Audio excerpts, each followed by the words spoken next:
back to another episode of Sewing Snacks and Hacks. I'm Rachel, a trainer here at Fashion Maker Space, and on this episode, I'll be showing you the proper way of sewing a button.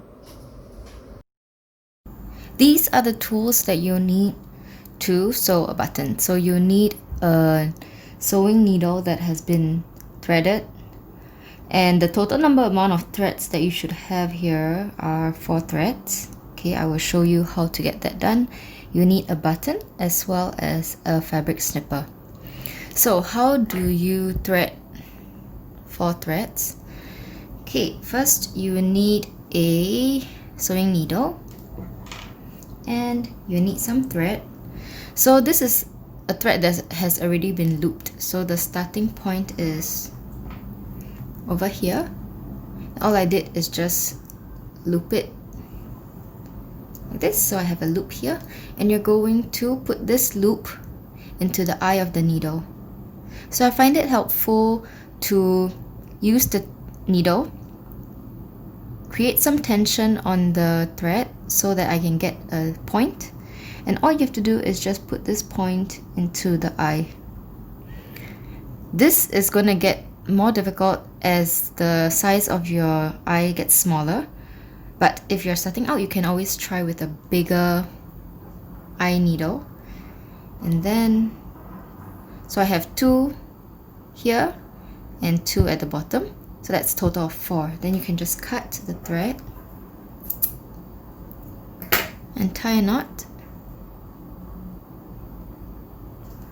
and trim off the excess.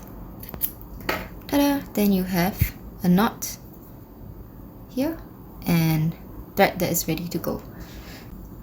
Okay, so to begin to sew the button, I'm just going to indicate where I want my button to be. Right here, I folded the edge of the fabric to mimic the placket. So imagine if we have a button-down t-shirt, this is where the buttons will be. So the first thing that I'm going to do is insert my needle with the right side. So this is the right side of the fabric. I'm going to insert my needle at the cross. So my knot is right here, and then on the back, I'm going to come back up very, very, very close to where I just inserted the thread. Right here, so from the back it's very neat. Okay, and then now we're going to insert the button.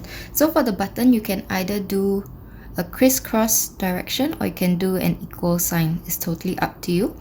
For this sample, I'm gonna do crisscross. So I'm going to go through the button on a diagonal like this. I'm gonna put it back to the starting point like this. At this point, you can choose to put a needle across. So what this does is, if you're not very experienced, it will help you to create a gap. So you're intentionally creating a gap in between the button and the fabric. So right here. Why is this so? When you're buttoning your clothes, okay, the buttonhole has some height to it. So if you don't put this gap here, after buttoning, this is going to be very tight and it may cause some wrinkles. So you can put a needle here. If you're more experienced, you may not need to use this needle. You can just manipulate the thread. Okay, so you can just put it here like this, and then we're going to go back up. So go back up at the same spot and then come out through the other hole and go back down through the other side, checking to make sure that you can come out from the same spot. So what I like to do is, even though there's no one to see the back of your button, it's nice to keep it neat. Okay, so I have a cross with a needle running through, and my thread is now from the back. I'm going to go back to the front but I will insert my needle here and come out through the gap in between. Right here is coming out, so pull it out. Okay, and then now to create the shank, you can remove the needle. And you're going to spin the thread a couple of times, maybe 4 to 6 times. I can't remember how many I did, but just a couple more. Okay, so what I have created here, as you can see, is a gap. Okay, this is called a shank. This thing that is lifting up the needle is called a shank. Okay, this is what you want. Then once you have done about 4 to 6 times, you can go back up here and then go back down. So I'm just reinforcing one of the diagonal line, making sure always to look at the back and make sure that I can poke and insert my needle back at the start. Okay, and I have to do it one more time because I've already reinforced one side but I haven't reinforced the other. So go back down.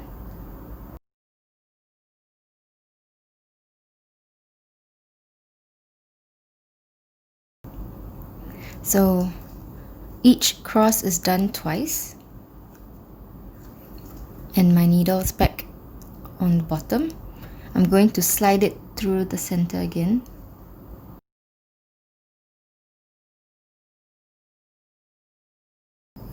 My fingers are a little bit slippery because I put some moisturizer before that, so I cannot have a good grip on my needle. So if you're doing this, I recommend not moisturizing your hand before doing this.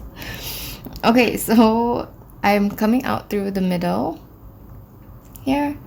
Then how to finish the knot? All you have to do is just push the needle in. So I'm just doing a little skewer, picking up a little bit of fabric and then coming back out. Then take the thread, this one here. You're going to spin it 3 times, 1, 2, 3, to make a knot. Then pull the fabric out. Pull the needle out.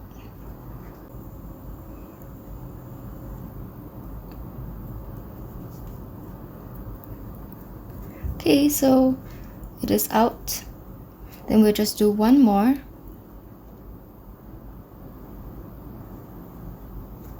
So I'm gonna skewer it again right here.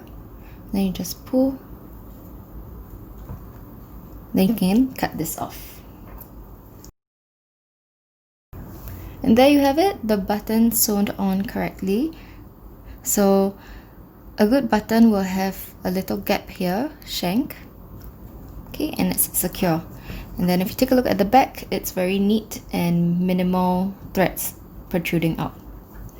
So if you are doing this button just for decoration, it is not actually functional. You can skip the shank part and all you have to do is just secure the button completely flat on the fabric.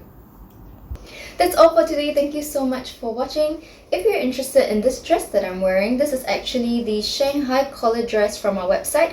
I just added in some sleeves. This is how it looks like, okay, from the front. And at the back, we actually have a zip all the way running down to the bottom.